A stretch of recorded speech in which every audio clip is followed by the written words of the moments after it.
Hello everyone, this is Neeraj here. So today I'm here to share with you the April stats, as well as we're going to talk about what's happening in the real estate market, especially the residential real estate in the GTA area. From like a lot of news are coming up. Again, it's a hot topic. As you know, the real estate always being a hot topic in the news. Recently, we have seen the sales volume in the GTA market has gone down by like 40%. But at the same time, the prices are holding very, very strong, up by 15% as compared to last year. In the reason is because the price appreciation in certain pockets in the GTA was too sharp, which is too rising. Unsustainable growth was happening with the interest rate increasing, with few federal governments, the policy changes and all that. It just kind of slowed down a little bit, which is a healthy sign. In that way, we'll have a more sustainable growth, which is sustainable in market to whole, rather than have a very, very steep rise in the prices. In the condo world, the unit volume has started to come down. It's down by 30%, but at the same time prices are still up by 13%. So prices are holding very, very strong, which is a good sign. In the pre-construction world, a lot of new projects came and sold very, very quickly as well.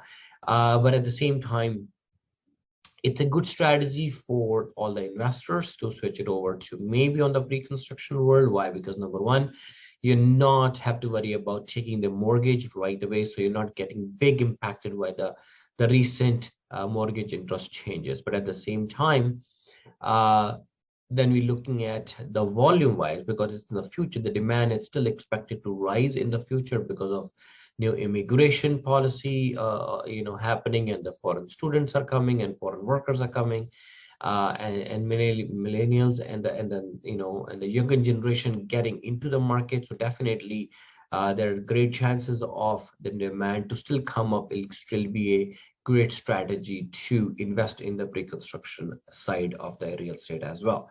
Having said that, let's jump on right to the stats and let's look at what happened in the month of April in GTA overall. So start right here in the GTA market, the average price. We're going to talk about a few things when we talk about the average price. We talk about the days on market, average inventory, and obviously keeping the eye on the unit sales volume as well. So average price in the GTA on all property types, we'll be talking about. Now, all these things we'll be talking about on an overall property type. And if you have a specific question, you want to talk about the micro market, definitely feel free to reach out to me. Let me know, and I'm open to any discussion with you. And I will be able to give you my viewpoint and the number of, or the stats, what I have available. I'll be able to furnish that to you as well.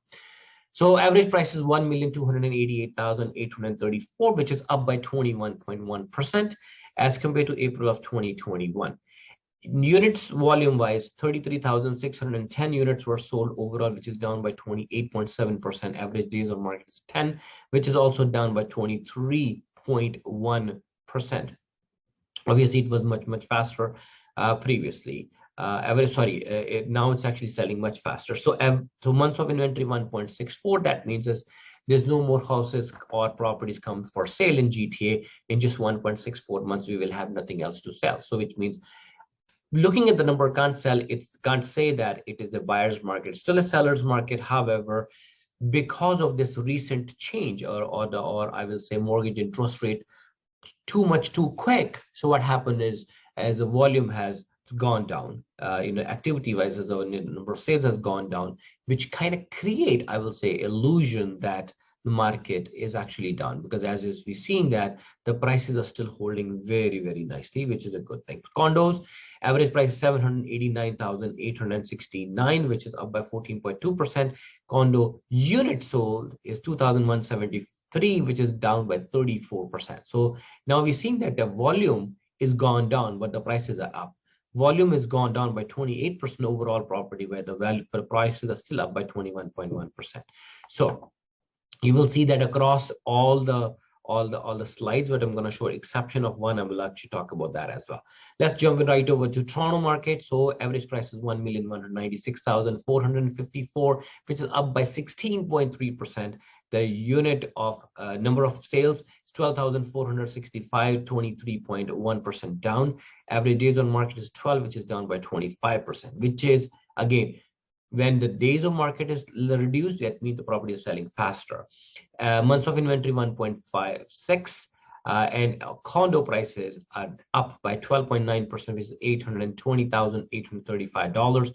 Unit wise, or unit condo sales is 1,488, which is 34.7% down as compared to the last April. In Mississauga, average price is $1,187,122, which is up by 17.7%. The number of sales is 3,141, which is down by 27%. Average days on market is 8, which is down by 33.3. Months of inventory 1.53. Condo price is $707,181. $181, yes, right. Condo sales is 218, which is down by 38.4%. Brampton market, again, very, very aggressive. I'm going to compare, certain markets. I always look into the Brampton market and start comparing with Durham when I'm going to the numbers. So the price appreciation is actually very, very quick happen these two markets. And Oakville also compared with York. And now let's talk about the Brampton market. Very, very aggressive market. One more time, $1,315,910. This is an average price in Brampton, which is like surprisingly, it's literally just after York region, which is 30.4% up like year over year. If you look at it, 1 year price appreciation 30%. This is humongous. Number of sales 3,150, which is down by 34.4%. Average days on market is 7, which is down by 12.5% as compared to the April of 2021. Months of inventory 1.79. Condo prices, average condo price 658,500. Condo sales is 35, which is down by 47%, but the prices are up 30.4% up. So remember, I've mentioned to you that you're going to see the prices are up, that number of sales is down.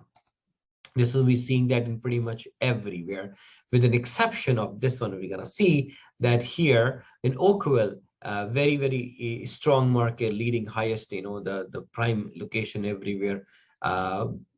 Average price is $1,788,343, which is up by 21.5%. Number of sales is 1,141, which is down again 38%. Average of days on market is 10, which is 23.1. Obviously, because of the price point, higher price point takes a little bit longer to sell. Average price in condo 811,537, which is down by 1.5%. I mentioned to you that you're going to see the exception. Here is the only exception when the condo price has gone down, but at the same time, the freehold world on an average side, definitely prices has gone up. Number condo sale 38, which is down by 43.3%, and months of inventory 1.84 months of inventory. When we comparing with York region, obviously the second most expensive region in the GTA right now, average price is $1,517,487, which is up by 22.2%. Number of sales 5,720, which is 34% down. Average days on market is 10, tailgating again with Oakville market, but it's down by 28.6%. Months of inventory, they have the highest inventory right now because obviously York region is huge. It's a big region as well. Months of inventory 2.17. Average condo price is 759,151, which is up by 13.7%. And condo sales 235, which is down by 28.8%. When you compare it to Durham region, again, another second most aggressive, I will say, who's recently came up and start showing the presence. And it's the Durham region. Average price is 1,154,476, which is 28.9% up as compared to last year April. Unit number of sales 4,200, which is down by 28.5. and 7 days on market, which is again 12.5% down as compared to last year.